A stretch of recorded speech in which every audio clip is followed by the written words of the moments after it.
CM Jagan ఒక mass leader అని ఆయన ప్రభంజన ముందు ఎవరూ నిలవలేరని విశాఖ వెస్ట్ వైఎస్ఆర్సీపీ సమన్వయకర్త ఆడారి ఆనంద్ అన్నారు. విశాఖ వెస్ట్ నియోజకవర్గంలో పార్టీ నాయకులతో కలిసి ఆయన ఎన్నికల ప్రచారాన్ని నిర్వహించారు.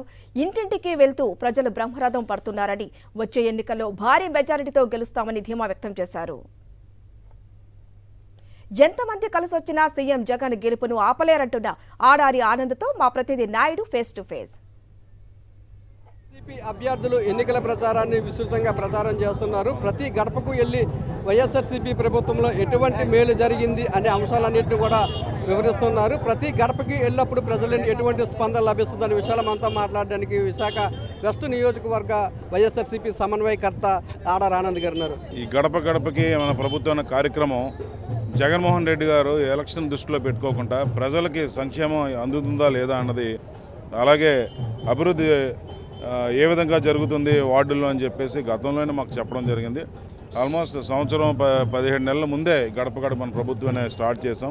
జగన్మోహన్ రెడ్డి గారు వచ్చిన తర్వాత ఇప్పుడు గడప గడప ప్రభుత్వాన్ని కార్యక్రమం పెట్టి ప్రజల దగ్గర పంపించి ప్రజల వద్దనే పాలన ఉండాలి, ప్రజల దగ్గరికే మనం వెళ్ళాలి అని చెప్పి పంపించడం జరిగింది.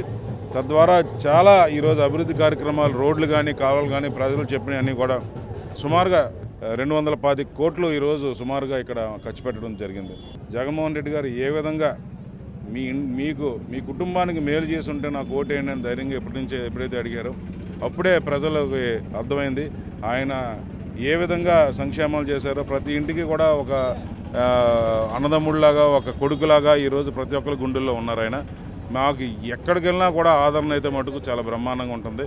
సార్, ఇప్పుడు ప్రతి నెల వాలంటీర్లు 1వ తారీఖున లబ్ధిదారులకు పెన్షన్ అందజేసేవారు, కానీ అది లేకుండా చంద్రబాబు నాయుడు కానీ మిగతా టీడీపీ నేతలు కానీ కుట్రలు చేసి అడ్డుకున్నారు. దాన్ని ఏ విధంగా చూస్తారు? నిమ్మగడ్డ రమేష్ చౌదరి గారు కోర్టుకు వెళ్ళి ఈరోజు వృద్ధులందరూ కూడా రోడ్డు ఎక్కి నిన్న విన్నాను, కాకినాడలో పెన్షన్ తీసుకున్నాను, కాకినాడ ఒకటి, తిరుపతి ఒకటి, ఆ ఎండలో వెళ్తున్నప్పుడు 2 ముసలి వాళ్ళు చనిపోవడం కూడా జరిగింది.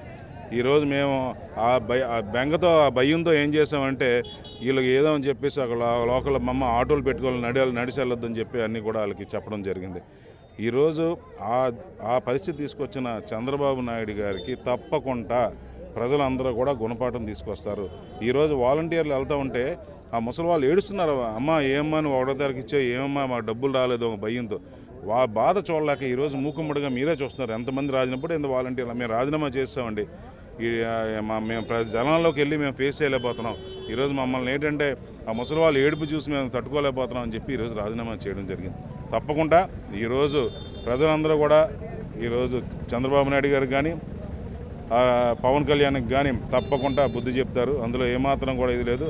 గడప గడపకు వెళ్తున్నప్పుడు ప్రజల నుండి విశేషమైన స్పందన లభిస్తుందని, జగన్మోహన్ రెడ్డి ఒక మాస్ లీడర్ అని, ముగ్గురు కాదు 30 మంది కలిసి వచ్చిన సీఎం వైఎస్ జగన్మోహన్ రెడ్డిని ఏమీ చేయలేరని, చంద్రబాబు నాయుడు కుట్రలతోనే ప్రతి నెల 1వ తేదీన అందుతున్నట్లు ఈ నెల అందకుండా లబ్ధిదారులకి చంద్రబాబు నాయుడు అడ్డుకున్నారని ఆడారానని చెప్తున్నారు. కెమెరామెన్ శంకర్తో నాయుడు, విశాఖ వెస్ట్ నియోజకవర్గం నుంచి.